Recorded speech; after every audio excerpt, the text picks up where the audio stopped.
Hey everyone, and welcome back to another episode of Adapt. I've come to the conclusion that I've been playing a lot of different Spore-like games recently, but I've not been spending enough time trying to push the editors to their limits. So for today, I'm going to try and make a variety of dinosaurs. And for my very first one, I'm going to attempt to make the Indominus Rex.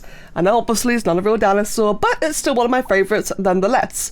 So, let's go ahead then and give it a large pair of hind legs, if I can get rid of... Wait, it doesn't want to go... Okay, well, these legs don't want to go away, so I guess... That's horrible. So I guess I'll just leave them there for now, then. Right, so the Indominus Rex has got a large set of back legs. I definitely need to give it the big tail immediately. And then for the front legs, so... I did try experimenting, and if I want to make it bipedal like it truly is, it kind of does that. So I'm gonna have to unfortunately make it in its quadruped stance. You know how sometimes in the first movie it goes down on all fours to like sniff things out or talk to the velociraptors? Just imagine it's doing it like that, but right now it looks very stupid.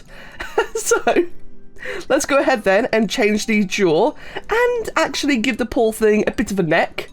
So that's already looking a bit better, but the body's looking a bit too chunky. Now, he is a bit of a chunky boy anyway, but this is too chunky. Well, currently, it just looks like a really depressed rodent. So, the main body is going to be a bit of a nice pale whitish blue, and then the detail... Can I get a grey? Oh, I never noticed that. You actually cannot get grey in this game. Oh no! No grey! Okay, well in that case, it could be like a very pale bluish lilac-y thing, I suppose. So now that I've got that one scoot there, my plan is to try and just create patterns. While we can't do every single individual bump, I can still give it the impression that it is very armoured. Okay, so I have given my Indom a big variety of scoots. They're all over the place, and it kind of just looks like a very strange nodosaur. Bear with me. I'm gonna try, emphasis on the word try here, try and make this work. Just imagine it's the armour. I've also discovered that I cannot put the scoots on the tail or the limbs, so this is going to be quite limiting. I think Indominus Rex may have been the incorrect creature to start with. So, obviously the Indominus Rex has got lots of these quills all over the place. So I'll just go ahead and just shove a whole bunch of these, and hopefully this will help, you know, tie the design together. If not, then, well, rip. Right, this is this is not going as planned by the slightest. But again, it's really fun to try. It's also got little tiny horns above its eyes as well, so I guess I'll just give it like little Ceratosaur, or no, like little Carno eye horns there. And I think that's all I can really do. That is my Indominus Rex right there. More like an Indominus hamster. What happens if I do try again with the whole bipedal thing? I mean, but if I make it bipedal, it's like vaguely more reminiscent, but it just doesn't work. It doesn't work at all. Oh, it won't let me save it. Well, that's just mean. I really wanted to try and save this creature. It says the genetics invalid. I'm not sure why. I'm gonna guess because I'm just so over budget, but I would have thought I could at least save it. Can you like go away? Well, I just lost all of it. Well, just as well I couldn't save it anyway. I was trying to close the purchase pouch menu, but apparently reverts changes, reverts everything. So that's okay then. Let us move on to the Stegoseratops instead. I think the Stegoseratops might be a little bit more successful. For my Stegoseratops, I need, that'd be a good back leg. I need a similar leg for the front. Aha, perfection. Right, we're already off to a much better start. And it also needs another very large tail. And then I can add in the awesome new ability to give it an armoured frill. Look at that. Okay, this thing needs a neck. It needs a bit more neck for that to work. That's better. Okay. Alright, this is getting somewhere. This is an improvement. Now for the tail, I can only give it a club. I can't give it any thagomizers, but actually, I am wrong. Because I can give it a club, I can give it thagomizers. Perfect. Now, the thagomizers are a little bit curved because I don't believe there are any straight horns available in Adapt just yet. Ironically, the best positioned ones are actually antlers. So I guess our Stegoseratops has antlers for its thagomizer. Close enough, I suppose. It's a bit of a shame you can't rotate things in this game. Hopefully it's a feature eventually, because I do like the predictive placement, but it'd be just a little bit better if you could give it like a bit more control. But that's okay though. Moving swiftly onwards, we have the big plates, the big Stegosaurus plates. An absolute must have. I'm going to try and make these as big as I can, and that is as big as I can make them. Please put on the tail. I cannot put on the tail. That's really unfortunate. That's another thing I kind of hope they change, although that isn't too bad. Now for the frill, can I actually place scoots on the frill? If I can, I've got a great idea.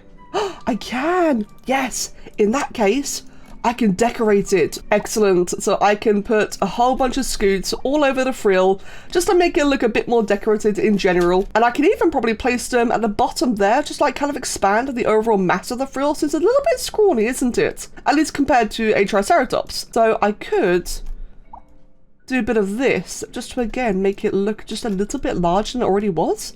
The eyes could be moved around up here. And could I use yet another scoot for a beak? That doesn't really quite work just yet. What about, okay, it's a bit of a stretch.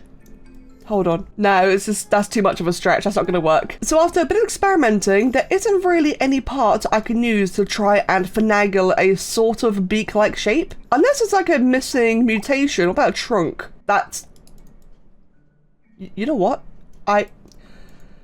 It's cursed, but it actually kind of fits it better. Now, hold on. Just bear with me 1 second here.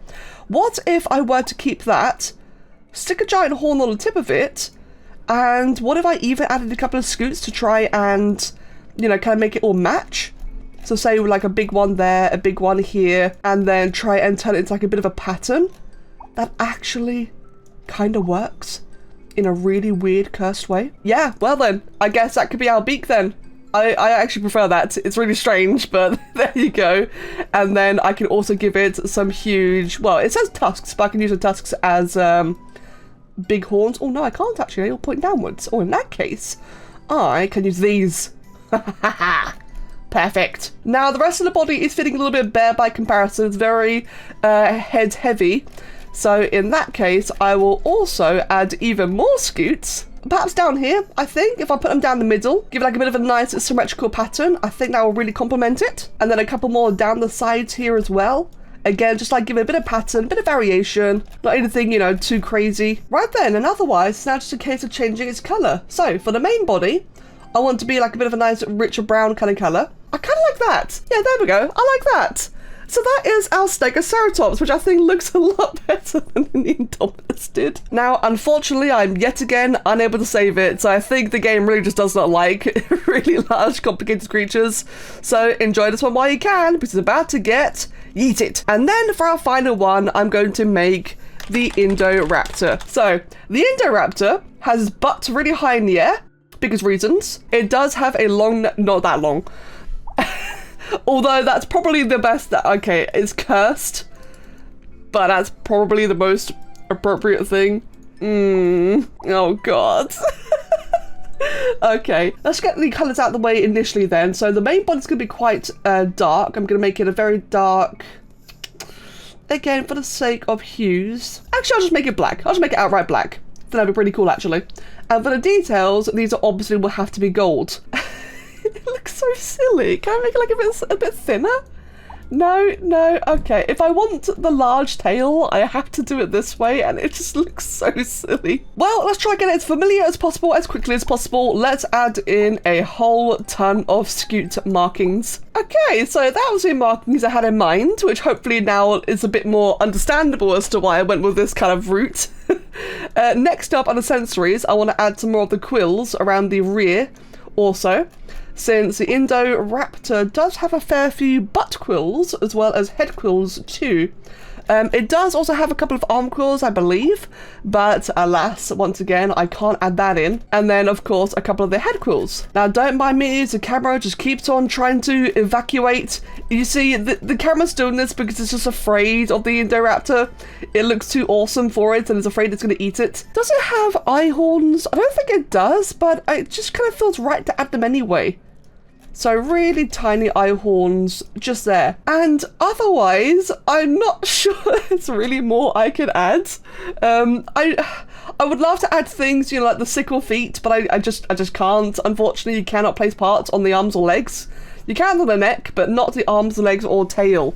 So Yeah, no claws, no sickle feet, no arm quills, so otherwise I think that is the Indoraptor done as well. What an absolute unit. Well, that concludes my session for today. Perhaps next time I'll just try and stick to making a giant dragon. I think seeing how a dragon would look like an adapt would also be really fun. That would have to be a very front-heavy beast. But anyways, thank you for watching, and I really hope that you have enjoyed this. And let me know if there's like any other creatures you'd like to see made in this. I will absolutely try my best.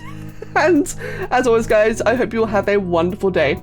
Thank you for watching and take care of yourselves. Cheers.